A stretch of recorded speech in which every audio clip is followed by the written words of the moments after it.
Hello students, welcome you again हमारे आज chemistry के लेक्चर में, इनऑर्गेनिक केमिस्ट्री में। आपको याद होगा कल से हमने जेनॉन के बारे में कई बातें करनी शुरू कर दी हैं। तो कल के पहला क्वेश्चन था कि आपको बताया था कि सल्फ़र अपनी कोवैलेंसी क्यों बढ़ा पाता है, कैसे बढ़ा पाता है, ऐसी क्या बात है सल्फ़र में कि उसकी कोवैलेंसी बढ़ जाती है।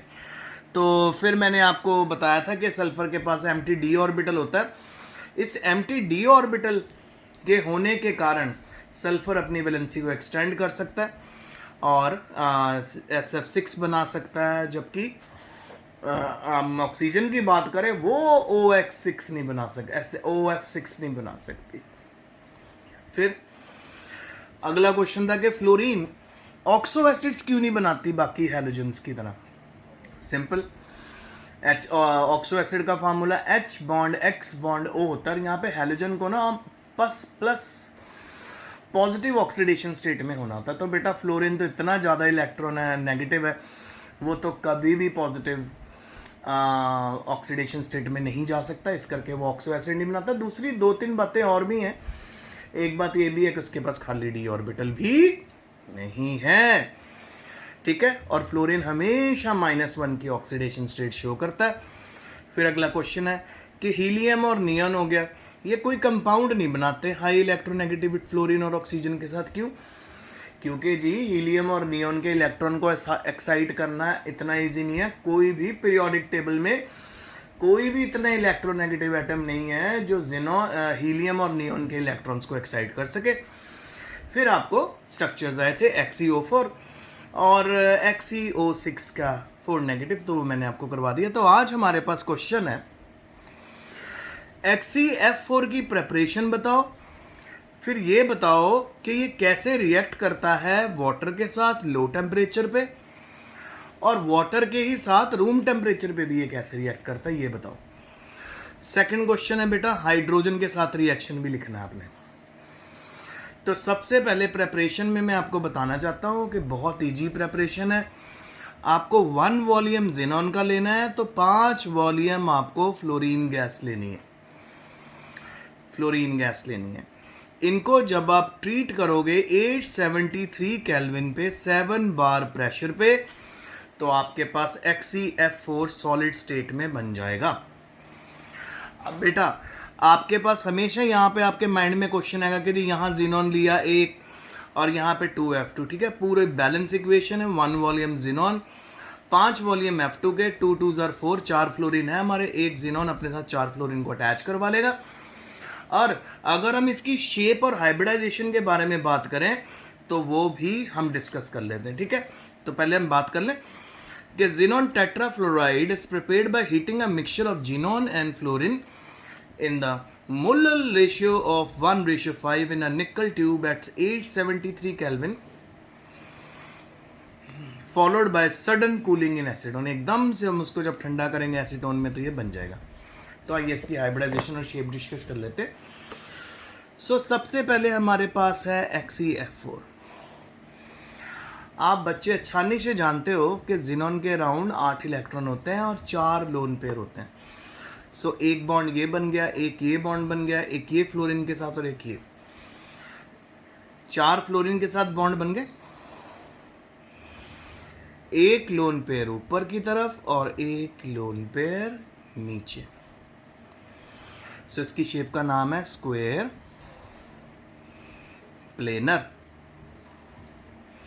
क्योंकि बेटा जब भी हम शेप बनाते हैं तो हम कभी भी लोन पेयर्स को शेप में काउंट नहीं करते। तो ये देखो स्क्वायर ही तो बन रहा है ये। अगर ये स्क्वायर बन रहा है और ये प्लेनर क्यों है, एक प्लेन में ये स्क्वायर है, लोन पेयर एक ऊपर है और एक लोन पेयर नीचे। हाइब्रिडाइजेशन तो आपको सिखाई हुई है +1 से sp_p sp2d_d sp3d2। sp3d2 इसकी हाइब्रिडाइजेशन है, स्क्वायर प्लेनर शेप है। अब उसने हमसे बोल दिया कि इसके ज़रा रिएक्शन बताओ कि रूम टेम्परेचर पे कैसे रिएक्ट करेगा, लो टेम्परेचर पे कैसे करेगा और हाई टेम्परेचर पे। तो बेटा ये तो रिएक्शंस ना आपको याद करने पड़ेंगे। तो सबसे पहले अगर मैं इसकी बात करूं लो टेम्परेचर भी, तो लो टेम्परेचर के ऊपर ये वाटर से रिएक्ट करके 193 केल्विन में XeOF2 बनाता है जिनॉन ऑक्सीफ्लोराइड और 2 HF रिलीज करता है। अच्छा, अब अगले रिएक्शन में अगर हम इसको बात करें, एंड एट हाई टेम्परेचर ये एक बहुत बड़ा एक्सप्लोसिव बनाता है बेटा, जिसको XeO3 बोलते हैं।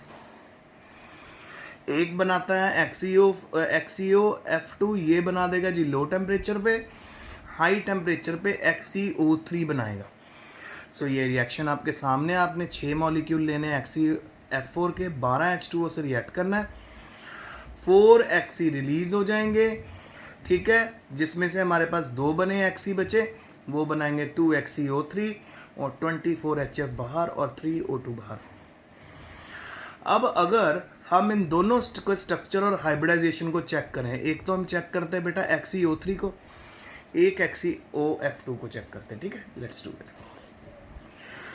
सो देखते हैं XeOF2 का स्ट्रक्चर। सबसे पहले तो जिनॉन लगा लो, एक फ्लोरीन ऊपर एक फ्लोरीन नीचे, डबल बॉन्ड ऑक्सीजन यहाँ पे। कितने इलेक्ट्रॉन इसने यूज कर ली? 1 2 3 4 8 होते हैं, एक लोन पेयर यहाँ, एक लोन पेयर यहाँ। सो कितने लोन पेयर XeOF2 के पास? 2, और शेप कैसी हो गई? T shape. समझ आ रहा है? और हाइब्रिडाइजेशन डिस्कस करें, sppd sp3d हाइब्रिडाइजेशन आपको देखने को मिल रही है। डोंट वरी, इस पेज की फोटो मैं आपको भेज दूंगा।